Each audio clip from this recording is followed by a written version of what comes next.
What's going on YouTube? Recently I've been getting more into cycling and trying to get better pacing, and I've been going on some longer trips, so I've slowly started to realize that I've needed to upgrade my computer. My previous computer basically just told me my overall distance and speed, which is nice for pacing, but I wanted something a little bit better in case I do go on longer tours or something. So what I'd like to do today is do a little unboxing of the computer I decided to go with. I decided to go with the Wahoo Elemnt. I did get the bundle. So this one comes with the cadence and the speed sensor, and it also has the heart rate monitor. So I'm going to go ahead and unbox this, kind of show you what's inside. And it's supposed to be really easy to set up. So what I'd like to do is kind of run through that process on my phone, and hopefully we can figure everything out. Alright, let's go ahead and get this open. First we'll take a look at the packaging. The picture on the front here is basically the same size as the actual device. They do have a little bit of overview on the inside. On the back as well, it displays like what types of devices it's compatible with. One of the main things I wanted this one is for the Strava live segments. I wanted to be able to race myself and try to get those KOMs in my neighborhood. But as you see, it boasts that it's simple and easy to set up. The display is nice and easy to see, and it has really simple onboard use, so while you're pedaling you don't have to worry about fumbling with touch screens and things like that. A little disclaimer, I have already opened this. I wanted to make sure the device was charged so that we could do a kind of a live setup and display how easy it actually is to get going. First thing you'll notice is the computer right here. It's really good size. I'm impressed with it. Let's go ahead and pop this out. It's in there good, nice and protected. But you can kind of see overall the size of the screen. Looks really nice, should be good and clear. On the back you have the charging port. Supposedly the only time you actually have to plug this in is while you're charging it. And then it has the quick release mount for how you're going to actually put it on the bike. Like I said earlier, I got the bundle for this, so it comes with the heart rate monitor. I'm not sure if I'll actually use this or not. I was hesitant to purchase the bundle just because of that. I do already have my Garmin watch, which will give me heart rate based on my wrist. This is supposed to be a little more accurate, so I'll probably give it a test and just compare it. Next thing we have is the charging cable, just simple USB. There's some zip ties in there for however you want to fasten this to your bike. I believe there's a couple different mounts you can use to attach it to your stem or your handlebars. Here are some of those mounts. This looks like it'll go on the stem or kind of anywhere you want to fasten it to. This one looks more of like your handlebar mount that'll stick out in front in the center. I'll probably end up using that one. Also, let's see what this is. This is the speed sensor. So hopefully I'll get a little more accurate readings now that I have an actual sensor for that. Also, here's the cadence. I haven't actually used a cadence sensor before, so I'm excited to see how I'm actually pedaling and work on improving that. And here's another smaller mount, it looks like. Inside we have the Wahoo Fitness important product information.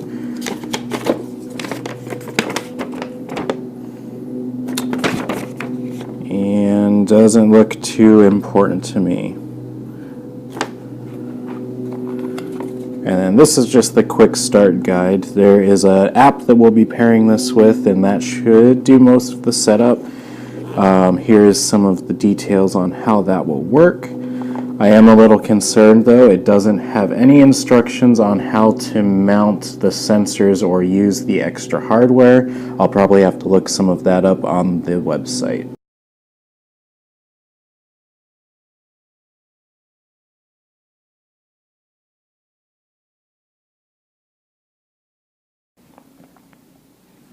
let's talk a little bit about the overall layout on the device itself.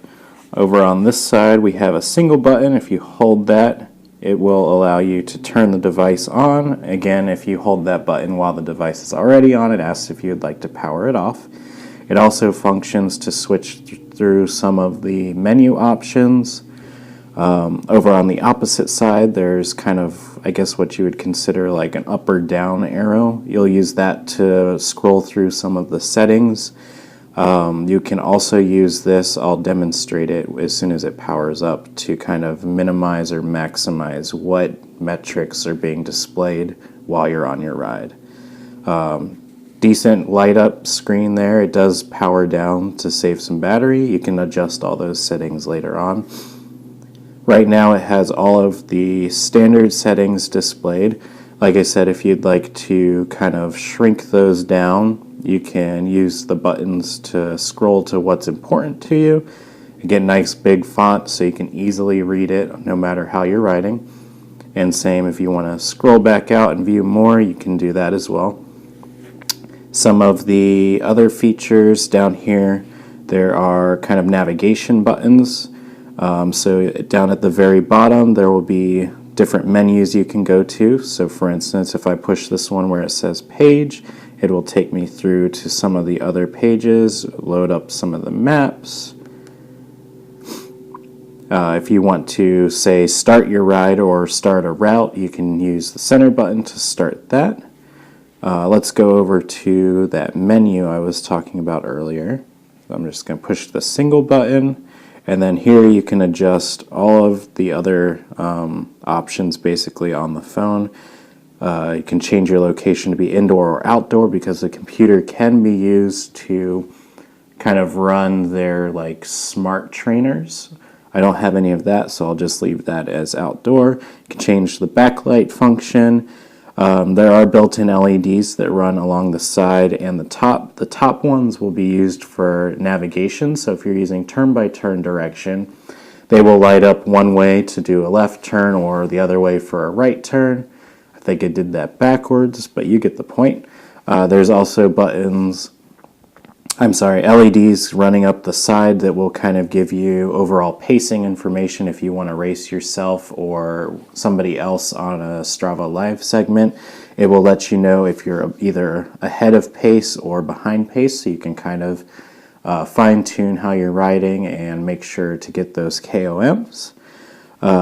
Next down here we have some of the sensors. You can add basically any Bluetooth or ANT plus sensor.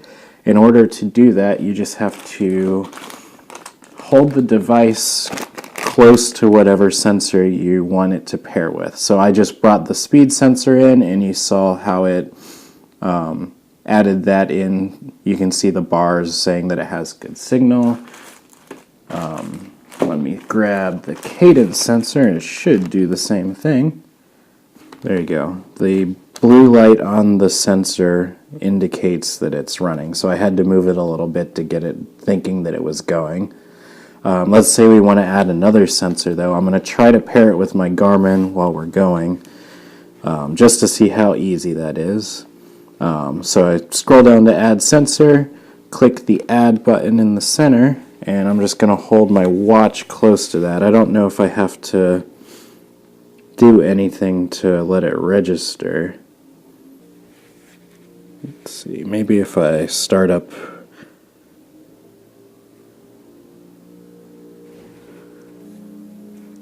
No.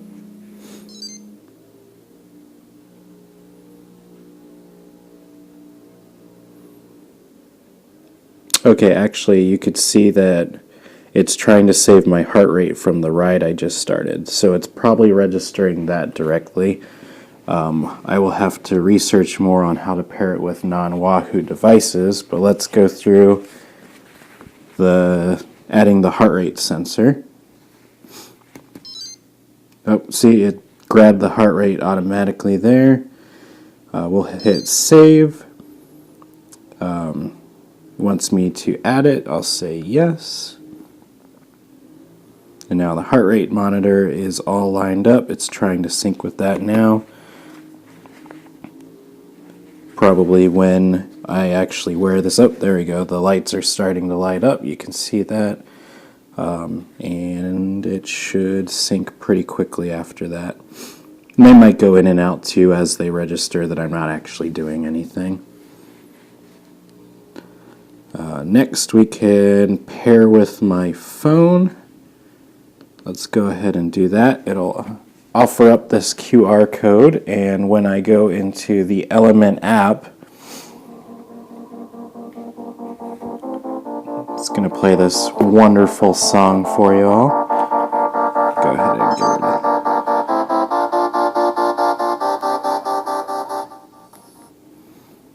So it actually paired with my phone already. We can go ahead and dismiss that.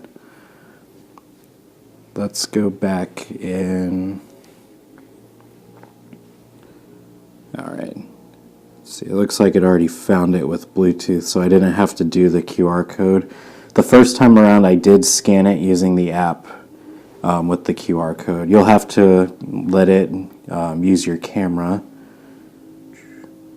and transmit other information if you want to use, say, like the text alert and phone calls and all that on the device. Let's go ahead and say forget phone. See if we can get it to load again, and we'll pair it off.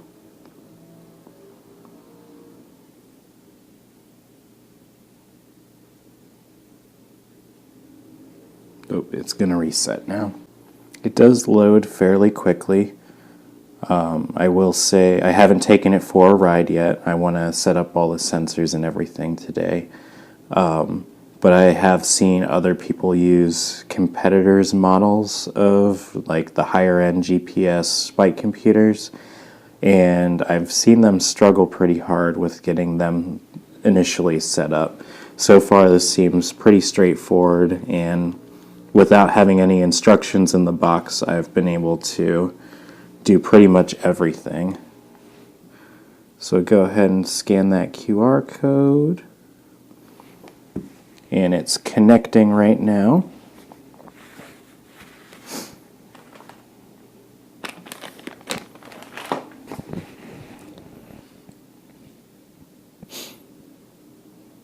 Once connected, you can customize your maps and everything. It'll ask you to create an account. If you purchased it from Wahoo, I believe it should be your same login information.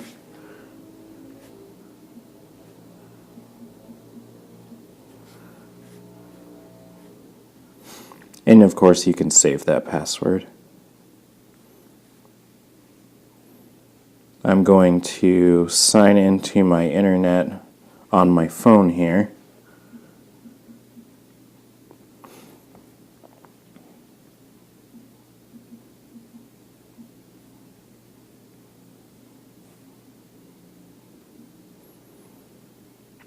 And that should allow me to do all of the updates I need to do. Alright, you can see I've connected to my Wi-Fi on the device.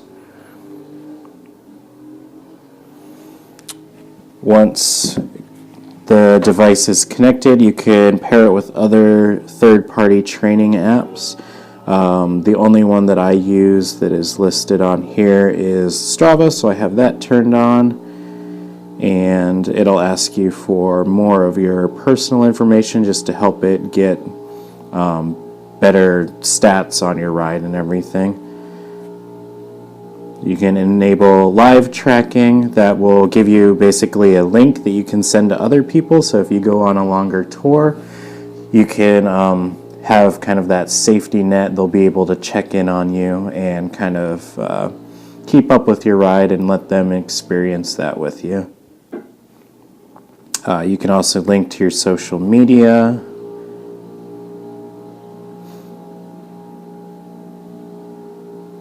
And then it looks like it's going to give me a brief walkthrough. Just displays all the same things I told you earlier about how to use the buttons. And when you're all done, it will kind of just go into the main screen here where you can also change the settings based on here.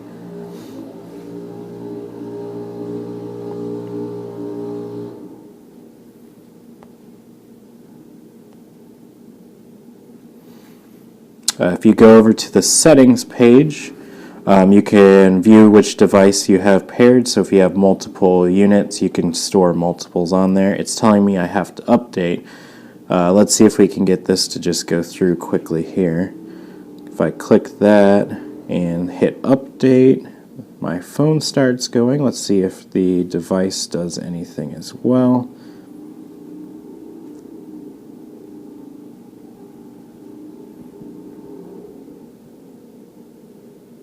Let's see, didn't do anything there. Let's try to update using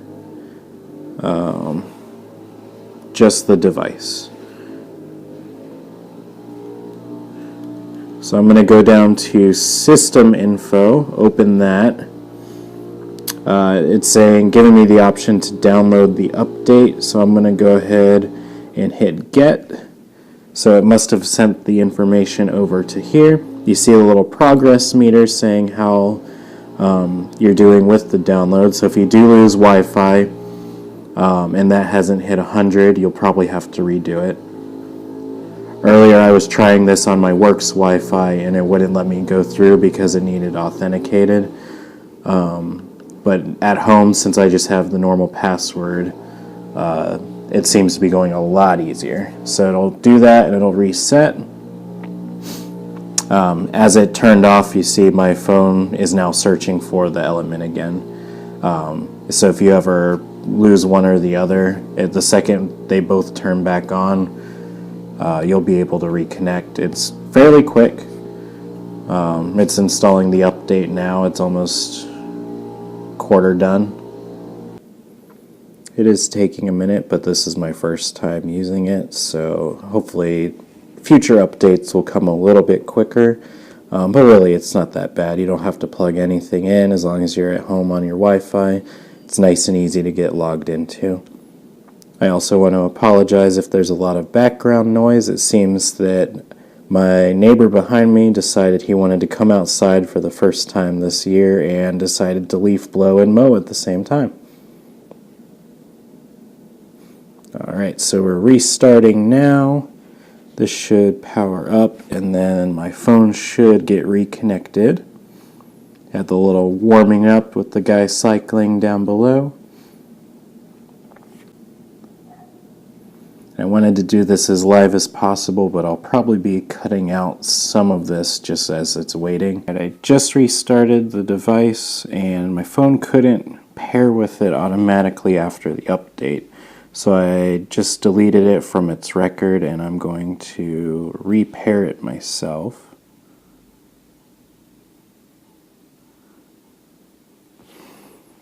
There we go. And they are back together. So if you ever get in a situation where it won't pair, just automatically go in and just delete it and repair it. Go ahead and dismiss that. So now if you wanted to, let's say, start a ride from any point on this main page, you can just click the center button to go to start. Actually, if we go back real quick, let's see, it's actually displaying all of my KOMs now for the area that I live in. So as I go out and ride, these will automatically pop up and I can go ahead and challenge those and try to get them for myself. That was something that paired after the update. It must have kicked in with my Strava account and added those in. But if we wanted to start a ride, all I have to do is hit the center button to start. I see the LEDs flash and it will start recording everything. Even while it's going, I can change the fields, go look at my grades, look at my climbs, elevation and all that. I can view where I am on the map. And later on, if I set it up correctly, I can get turn-by-turn directions and things like that. On the next page here, it shows that I have one of my starred segments nearby. It's within a mile. You can go into Strava and select which routes you'd like to show up and which ones you'd like to compete in regularly. To end it, you just push the center button and it'll pause your ride. You can either resume or stop it. I'm going to stop it, and I don't want to save it because it wasn't actually a ride, so I just hit that center delete button. From here, if you wanted to go in, let's say you can, on the app, share your live track link. If you click that, it'll give somebody else access to view where you are. If you want to, say, go on a trip outside of your country or whatever, you can click on your Manage Maps tab, and it will give you a list of all the places you can add to your device for the turn-by-turn direction and the street maps.